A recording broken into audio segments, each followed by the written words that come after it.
Good morning, everybody. It is a hot day in Mexico, and I'm gonna get this done and over with before I fry. Today, I'm gonna go over Claudia Sheinbaum, which is the president-elect of Mexico. She is scheduled to take office October 1st. And from my perspective, an American looking in, this is a bit of a bizarre situation. And I'm gonna explain what it means for the US, what it means for Mexico, and what it means for the bigger picture, which is the trade relations and also the economies of North America. So Claudia is taking office October 1st, and she is not only the first woman to serve as president of Mexico, she's also the first Jewish leader of Mexico. And this is kind of strange because Mexico as a whole, the country is 78% Catholic. So to have a Jewish leader is pretty interesting, on top of her being female. She has a PhD in energy, and she is essentially a lifelong academic. She not only went to many different schools, she actually went to school in Berkeley, California. So if that should tell you anything about her politics or what her mindset is on the outlook of the world, that should give you a clue. She's also supported some radical guerrilla groups in Colombia, as well as many other socialist movements throughout Latin America. So the socialist part doesn't really surprise me. For a leader being elected in Latin America, that's pretty normal. But the part that surprises me is the Jewish woman part. Mexico is very masculine in their culture, and again, they're a vast majority of them Catholic, so it's quite a surprise. That said, Claudia was in the cabinet of Obrador, who is the current president, so she's kind of the successor of the current president. Her as a person, she has zero experience running a company, operating the private sector. So my personal confidence in her running an economy is pretty low. That said, I think in general, things will be just as normal, I'm using air quotes, in terms of relationships with the US. When she got elected, this is a couple months ago when it was confirmed that she won the election, the peso sank big time. It was around 16 to 1 for the US dollar. It's around 20 to 1 right now. So that's a pretty big move. It's about, I think, about 16, 17% move in the past 3 months. That's a huge move for a major currency.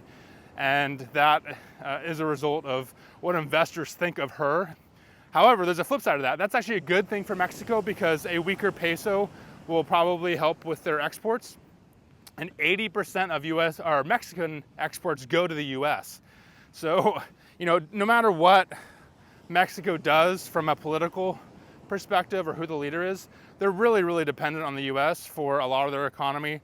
Obviously, their tourism is a big industry, but the exports that Mexico sends to the US is enormously important to Mexico. And having that weaker peso will help the Mexican economy as it'll be more affordable for the US to purchase goods. Interestingly, Mexico is now the #1 trade partner with the US as well.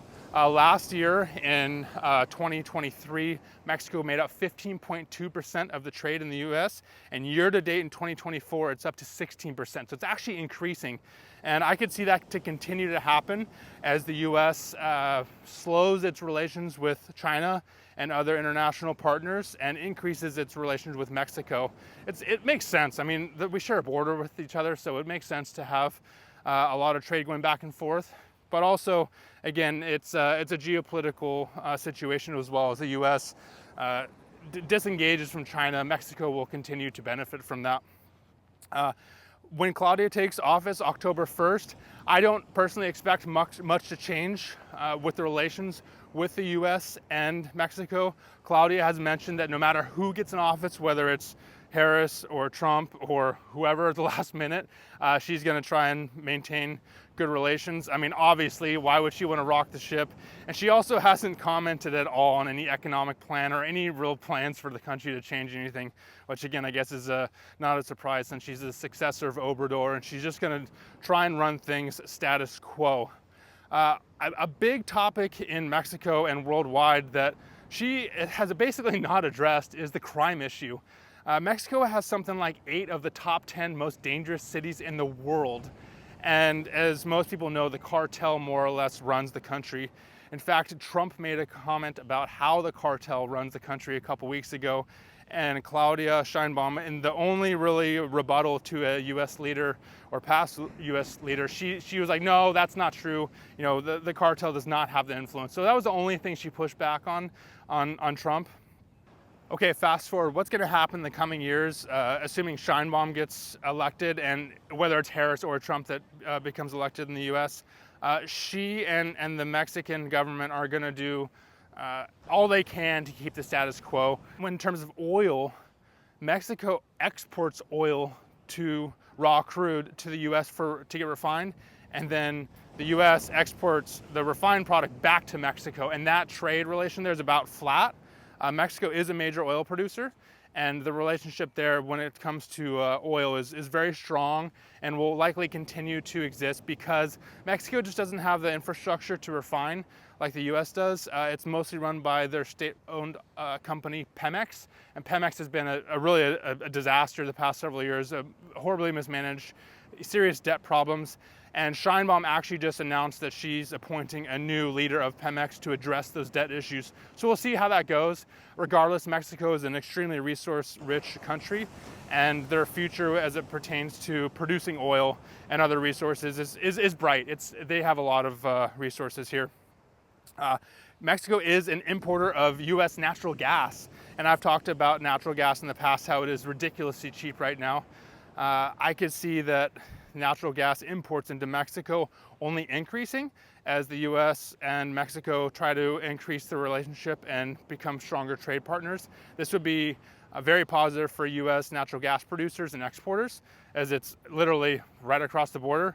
So we will see what happens with Claudia when she gets elected on October 1st. Again, the summary is I don't see much changing between the US and Mexico. I will say she's definitely an outsider when you look at her resume. She's a Jewish woman academic who has served in Mexican politics, almost exclusively addressing climate change and transportation-related issues in regards to energy consumption.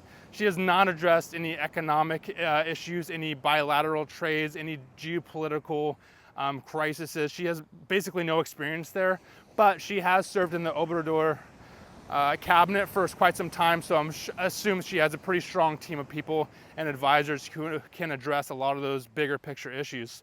And again, this is quite a story for Mexico. This is a new person coming into office that has never represented a certain portion of the population, which is the feminist population. She is a self-proclaimed feminist, and we'll see if she actually makes any changes here in the economy. She, again, has avoided the cartel issue almost altogether and has more or less said nothing about the crime issues here in the country.